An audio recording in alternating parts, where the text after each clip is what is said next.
Hello everyone, ચલો friend તમને મેં મારું માયકેવાળું ઘર બતાવું. આ છે મારું ઘર. જો બધું હમણાં હજુ કામ કલરનું બાકી છે ને તો જથર વથર પડેલું છે.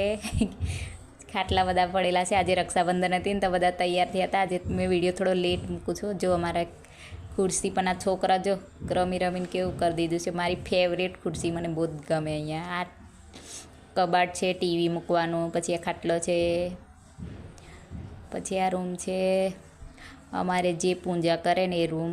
લગ્ન પ્રસંગ હોય, કંઈ બી તહેવાર એવું હોય તો અમે આ જો આ લાકડાનું બનાવેલું છે ને એ ઘહરી છે અમારી. અહીંયા જ અમારે બધી પૂજા થાય છે.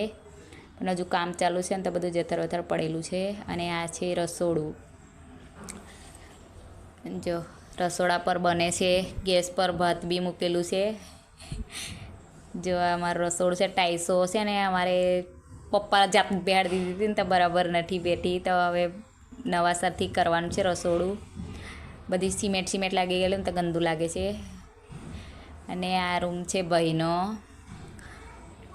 તો અહીંયા હું બધું એ જ પડેલું જ છે. જો બતાવ્યો ને એવું પણ મેં ચલો તમને બતાવી દઉં. મેં કીધું કલર બલર પડેલો છે. કલર કામ ચાલુ હતો એટલે હમણાં તો બંધ છે. કેટલા દિવસથી આવ્યા નહોતા કલરવાળા આવશે ત્યારે પછી કરશે બરાબર. છે ભાઈની તિજોરી, ભાભીની. અને ચલો હવે અમે ચૂલા પર બનાવીએ ને તે પાછળનું બતાવું.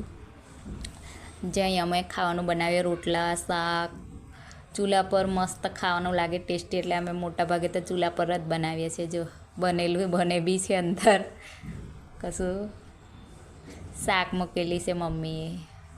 પેલી બાજુ પેણું છે. સવારમાં ભજીયા પૂરી એવું બનાવ્યું હતું તે. અને જો ટોપલો છે એ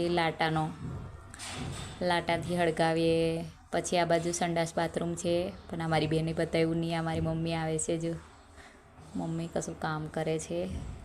પછી વરસાદ આવે એવું વાતાવરણ થયું તો મેં પાછળ કપડાં નાખ્યા હતા ને તમે લઈ લીધા. અને મારો છોકરો અને મારો ભણીઓ જો કેવી મજા આવે એમને મામાના ઘરે. મજા પડી જાય રમવાની. અહીંયા ખુલ્લું ને એટલે રમવાનું. છોકરાઓને બહુ. વિડીયો સારા લાગે તો લાઈક